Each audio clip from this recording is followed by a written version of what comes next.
Yo, what's good, YouTube, man? It's Gary with another Fan TV, man. Back at another video. Like the content of this video, go smash that like button. Like the content of this channel.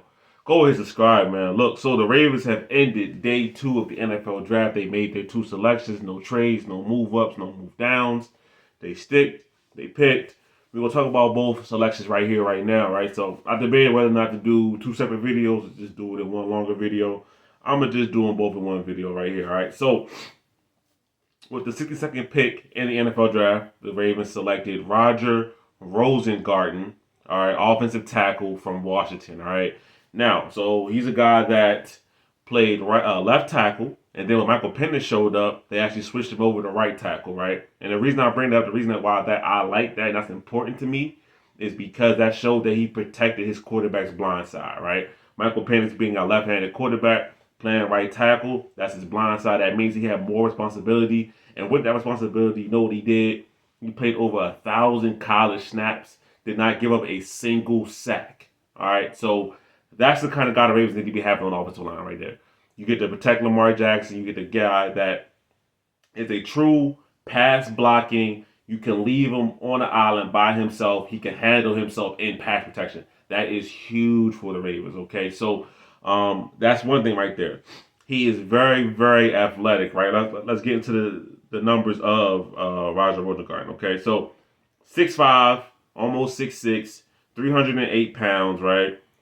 Under a 5-second 40, so 4.9 in a 40-yard dash. That would put him in like the 96th percentile.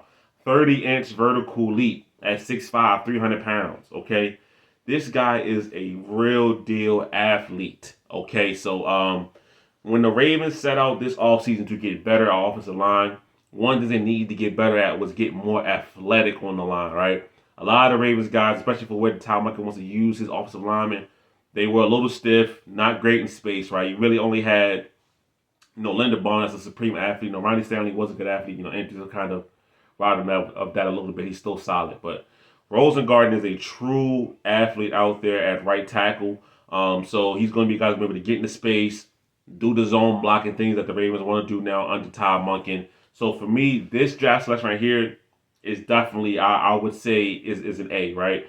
Now, I know that there were some out there that wanted the Ravens to draft Kingsley Suamatatia.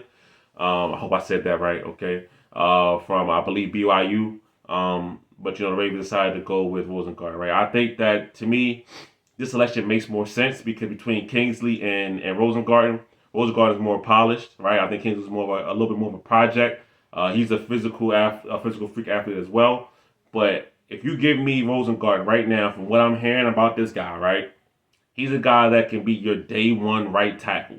And when I talked about everything leading up into this draft, I said that the Ravens need to find 3 to 4 starters in this draft class, right? They need to find 3 to 4, okay?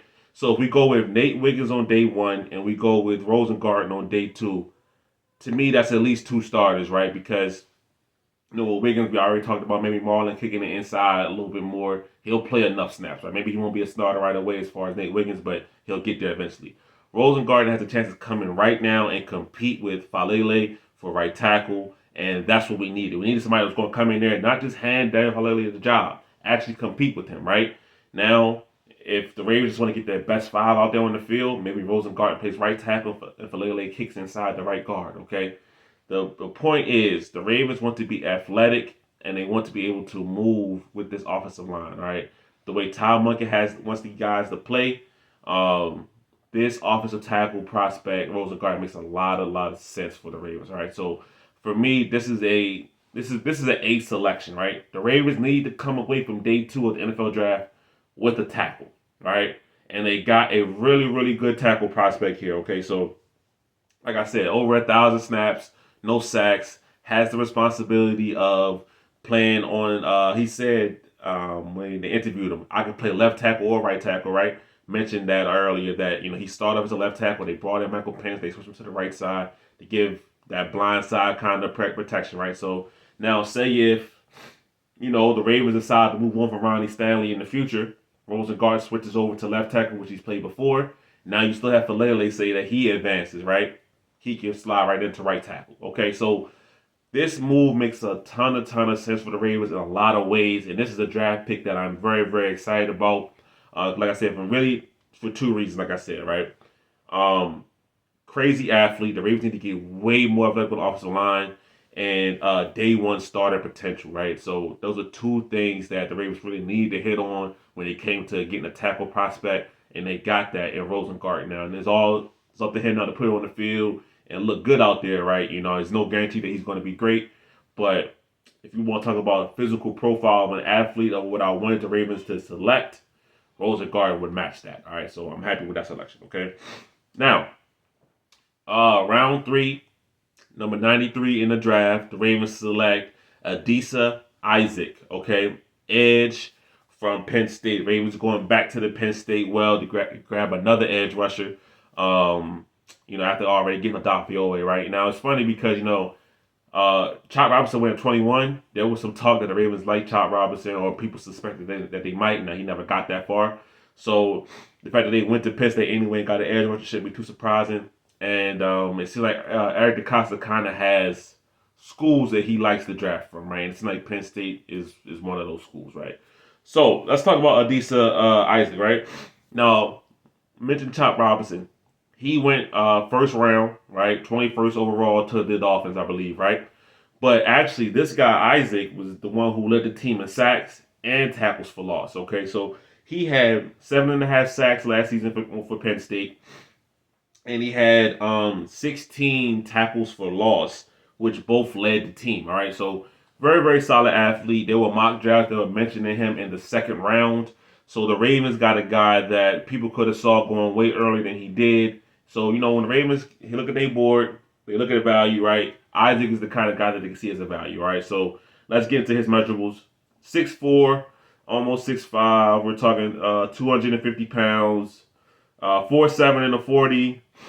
So he's just kind of a solid athlete all around. He had a really long broad jump, 12.3. So, but for him, he's not the typical physical freak Penn State guy that we've seen in the past, like a Owe, like a Chop Robinson.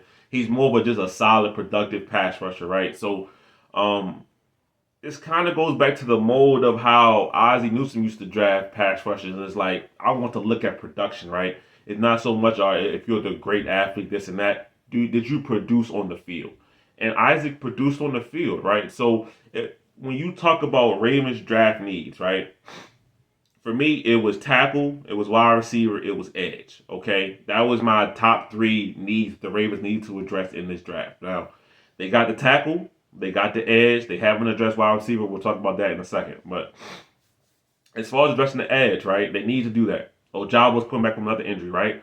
Odafe always a guy that I think fans are very hard on Odafe Owe. I think Odafe Owe has played well, but he has a lot of good pressure numbers. He hasn't turned those pressure numbers into sacks. He does that. The fans will think higher of him, but he gets to the quarterback. All right, it's not like he can't win. He wins. He gets there. He just got to bring the quarterback to the ground. You know what I mean? Very, very, very important final step, but he's at the final step. You got Kyle Van Noy back, right? You lose Jadeveon Clowney all season. You still got your interior guys that can rush the passer in Justin Madubuike. So the Ravens need to add some more talent, some more pop off the edge, and Adisa Isaac does that, right? He's a guy that is a good athlete, solid athlete, and he put the production out there on the field, right? 7.5 sacks, that's good numbers, right? 16 tackles for loss, that's good numbers. So I'm not mad at the pick. If I had to give the pick a grade, we're going to go with a solid B on this one. Just because, right? I did want to see the Ravens come away. This is what we're talking about wide receivers, right? I did want to see the Ravens come away with a wide receiver in the top 100. All right, I think it was important enough for them to add a receiver in the top 100 of this draft. They decided not to. Now listen, this receiver class is known to or has been hyped up as being very, very deep. But once you get past this kind of rounds, now you're looking for guys that are probably not going to contribute year one, right? So that leaves to bigger questions that we don't have to talk about in this video, which is, well, what do the Ravens plan on doing as far as maybe veteran pass catcher options? I saw Odell Beckham on Twitter flirting with the idea of coming back to the Ravens. That, maybe a month or two ago, that's like a very, very far-fetched idea.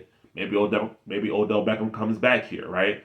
So the Ravens still have, obviously, day three. I believe they have 7 total draft picks left, 6 or 7 total draft picks left, one of the two. So I know it's 2 in round 4, 2 in round 7, and it might be just 1 each in rounds 5 and 6. So they have about 6 total draft picks left, right? So they have time to still get somebody, but at this point, it's like whoever you're getting is a very, very low on the totem pole kind of option, right? You know what I mean? So we'll see what they do there, right? The Ravens can still address other needs as well. They could double up on edge. They could double up on tackle. You know, they can get a running back. A running back that I like day 3, somebody like Isaac Correndo, somebody like that, right? So, but as far as what the Ravens did on day 2 of the draft, right? I think it was a solid draft, right? I know I wanted the Ravens to get an edge rusher, right? I just felt like, guys like Troy Franklin is there, wide receiver. There was some Javon Baker, who's kind of been a fan favorite there, wide receiver. Those guys are still there, so they haven't been drafted yet. Maybe maybe those guys fall to 113, the Ravens take them. I don't know.